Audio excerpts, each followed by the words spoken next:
ज्येष्ठ नेते मनोहर जोशी यांचं निधन झालंय। या संदर्भात केंद्रीय मंत्री नितीन गडकरी यांनी ट्विट करत श्रद्धांजली अर्पण केली आहे।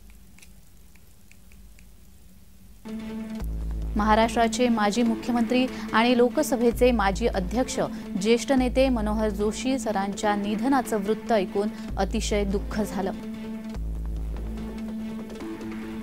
सरांच्या निधनाने महाराष्ट्राच्या राजकारणाचा सुसंस्कृत चेहरा हरवलाय। अतिशय नम्र, हजरजबाबी आणि महाराष्ट्र तसंच मराठी माणूस यांच्याविषयी मनापासून तळमळ असलेला नेता आपण गमावलाय।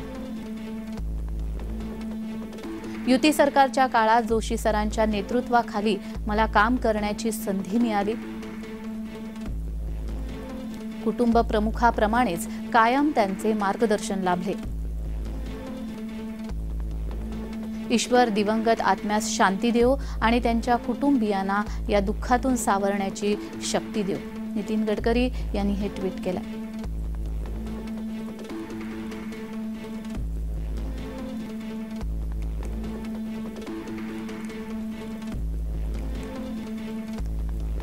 माजी मुख्यमंत्री मनोहर जोशी यांचं निधन झालेलं आहे। हृदयविकाराच्या झटक्याने त्यांचं निधन झालंय। वयाच्या 86व्या वर्षी त्यांनी अखेरचा श्वास घेतलाय।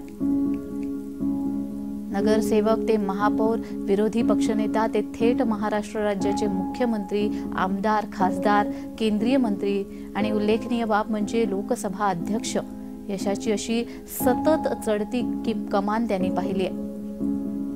असं हे एक कल्पक नेतृत्व आज हरपलेलं आहे।